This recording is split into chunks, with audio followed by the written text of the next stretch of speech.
marche. J'enregistre cette courte vidéo pour vous prévenir que l'UE est en train de mettre en place les conditions du racket de vos comptes en banque. Rien que ça, vous me direz, ça fait longtemps qu'ils y travaillent. On a eu l'exemple de Chypre il y a quelques années maintenant, mais ils sont en train de mettre ça en place de façon légale, on va dire. Bien sûr, ils font ça en plein mois d'août, pendant que les télés et les radios sont plus occupés à vous parler de la température de l'eau et de ce que vous allez boire à l'apéro, plutôt que des menaces sur vos comptes en banque, ceux dont, a priori, vous vous fichez en ce moment, puisque vous êtes sur la plage. Et comme je ne peux pas vous prévenir, ni sur BFM, ni sur Boursorama, j'ai pris mon téléphone pour enregistrer cette petite vidéo. Si vous me suivez depuis longtemps, vous savez que la crise bancaire en Europe n'a jamais été réglée. Ce ne sont que des patchs et qu'elle empire chaque jour un petit peu plus. Vous avez 3 banques italiennes qui ont fait faillite, dont personne, en tout cas pour 2 de ces banques, personne n'avait jamais entendu parler et le nom de ces banques n'avait jamais été prononcé. Elles ont fait une perte supérieure à celle qu'avait fait le Crédit Lyonnais, et il y en a encore 110 autres dans la même situation. Là, aujourd'hui, c'est 23 milliards d'euros, soit 1,4% du PIB italien. Sachez que les créances pourries des banques italiennes se montent à 360 milliards d'euros et qu'il y en a là-dessus 220 qui sont absolument irrecouvrables. Donc un bon pourcentage du PIB italien, ce qui veut dire que l'heure est grave. Au mois de juin, on a eu droit à une vraie panique bancaire, un bank run, qui a eu la peau de la plus grande banque, enfin d'une des grandes banques espagnoles, qui s'appelle Banco Popular. Alors, évidemment, les médias se sont bien gardés d'en faire des tonnes là-dessus, et la BCE a soutenu la banque à bout de bras depuis 10 ans, mais cette fois-ci, elle n'a rien pu faire et donc cette banque est allée au tapis. Alors, ils sont en train de discuter du blocage des comptes. Pourquoi le blocage des comptes ?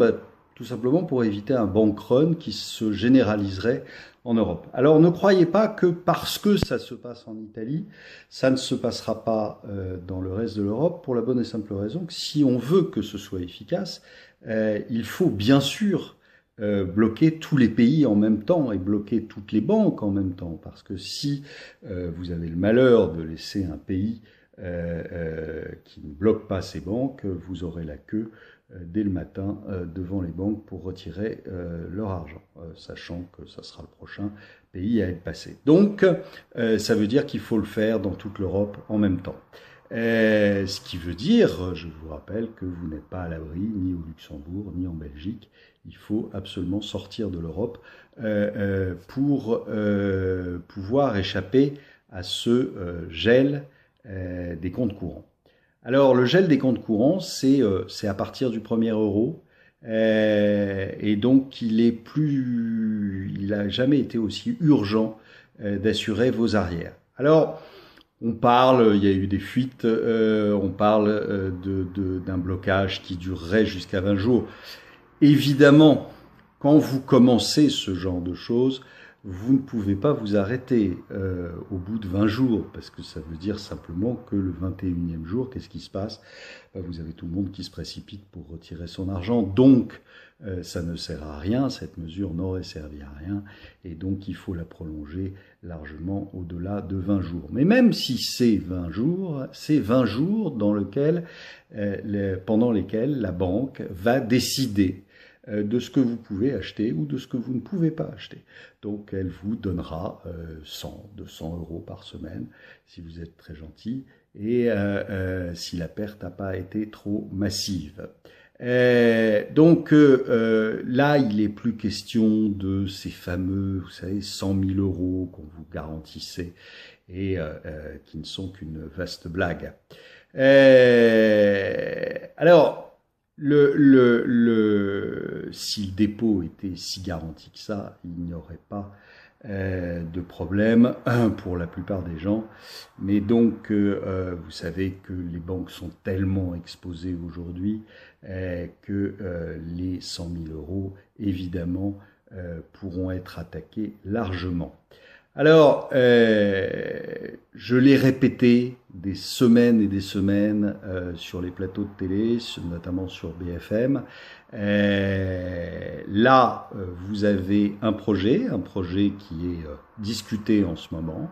Et donc, on parle bien des comptes courants, hein, on parle de vos comptes, les comptes sur lesquels vous avez vos cartes bleues, vos chéquiers, etc.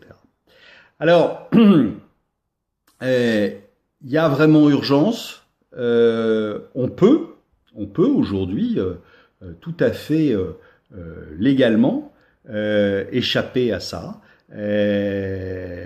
D'abord, il faut, si on peut le faire, il faut se débancariser le plus possible.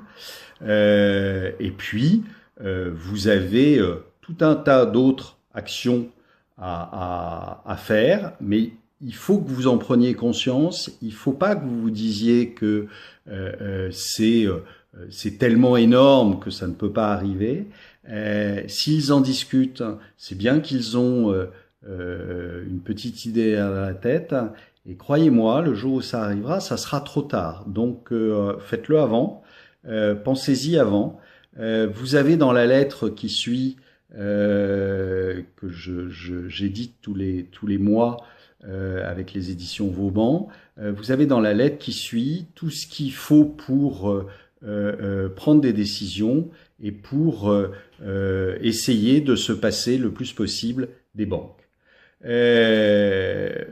Alors rien n'est parfait, vous ne pourrez pas de toute façon totalement sortir de ce système bancaire, mais vous pouvez en tout cas faire en sorte de garder la main le plus longtemps possible sur vos avoirs, ce qu'on veut essayer de vous retirer. Voilà. À bientôt et à la rentrée en tout cas sur d'autres médias. Au revoir.